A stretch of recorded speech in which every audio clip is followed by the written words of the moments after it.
Hey guys, देखो आज हम एक छोटे से स्टॉक के बारे में डिस्कस करेंगे जिसका शेयर का प्राइस 9 रुपीज़ के आसपास है।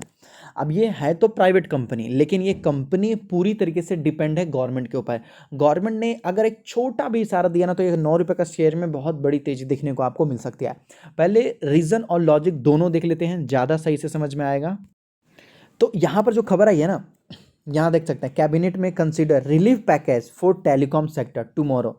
ये आपको रिपोर्ट में बताया जा रहा है कि टुमारो मतलब जो है एक रिलीफ पैकेज अनाउंस हो सकता है यहाँ पर, किसके लिए? टेलीकॉम सेक्टर के लिए। लेकिन देखो ये रिपोर्ट में बताया जा रहा, ऑफिशियली नहीं बताया जा रहा है कि नहीं। लेकिन होता क्या है ना कि अगर कोई खबर रिपोर्ट में भी आती है ना तो इसका इंपैक्ट आपको स्टॉक मार्केट में देखने को मिल ही जाता टेलीकॉम सेक्टर में। अब 9 रुपये का शेयर का मतलब मुझे लगता है कि आप लोगों को समझ में आ गया होगा कि वो कौन सा शेयर है। यहाँ पर देख सकते हैं जो यूनियन कैबिनेट में कंसीडर ऑन वेनेसडे, तो जो मोरेटोरियम यहाँ पर हुआ था पेमेंट करने के लिए, स्पेक्ट्रम ड्यूज के लिए, तो यहाँ पर इस पैकेज में ना एक रिलीफ दिया जा सकता है और साफ साफ उस कंपनी का नाम बताया गया रिलीफ में, वो है वोडाफोन आइडिया। यहाँ पर देख सकते हैं रिलीफ में कंपनी का नाम बताया गया सच एज वोडाफोन आइडिया, जैसे कि वोडाफोन आइडिया मतलब सबसे ज़्यादा अगर रिलीफ किसी कंपनी को चाहिए तो वो है वोडाफोन आइडिया। यहाँ पर देख सकते हैं जिसको लगभग थाउजेंड्स ऑफ करोड़ पेमेंट करना है। अगर रिलीफ दिया जाएगा, देखो मैं बोल नहीं सकता, लेकिन फिर भी अगर दिया गया तो वोडाफोन आइडिया में बड़ी तेजी आ सकती है, काफ़ी बड़ी तेजी आ सकती है।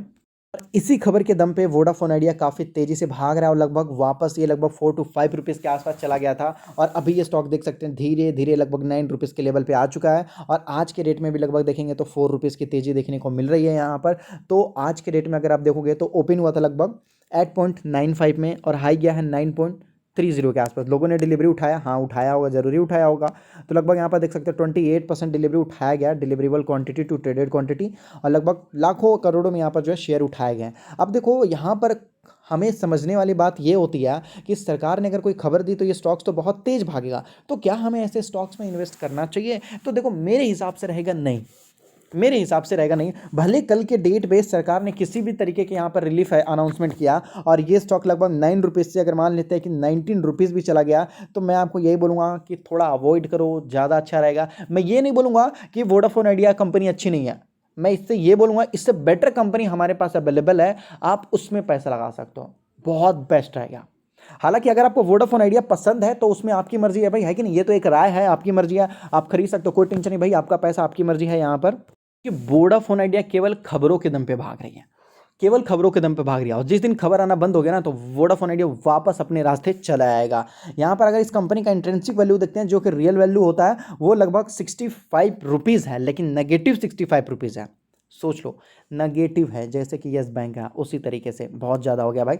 अब देखते हैं कंपनी, देखो फंडामेंटली अगर कंपनी मजबूत हो ना तो बिंदास रहो, कोई टेंशन नहीं है। अगर वो 10-20-50% गिर जाना तो आराम से सो जाओ, कोई टेंशन वाली बात नहीं है। लेकिन अगर कंपनी फंडामेंटली मजबूत नहीं है तो टेंशन रखो अपने माइंड में। टेक्निकली तो मैं आपको बोलूंगा कभी भी चार्ट पैटर्न में आपको डबल बॉटम बन सकता है, कप एंड हैंडल बन सकता है, या किसी और तरीके से अपॉर्चुनिटी आ सकती है टेक्निकली चार्ट में या कहीं भी, तो मैं आपको बोलूंगा ना ना ना ना उस फेर में मत पड़िएगा। टेक्निकली जो भी होता है वो टेम्पररी होता है, फंडामेंटली जो भी होता है वो परमानेंट होता है। तो यहां पर देख सकते हो ये सारी चीजें आपको बताई जा रही है कि कंपनी कितना अर्न करने थी और किस हिसाब से कितना है। तो लगभग ये सारी चीजों को नो है, बिल्कुल नहीं है खरीदना है। और लगभग यहां फाइनली जो कंक्लूजन दिया गया वो सेल करना है यहां पर आपको।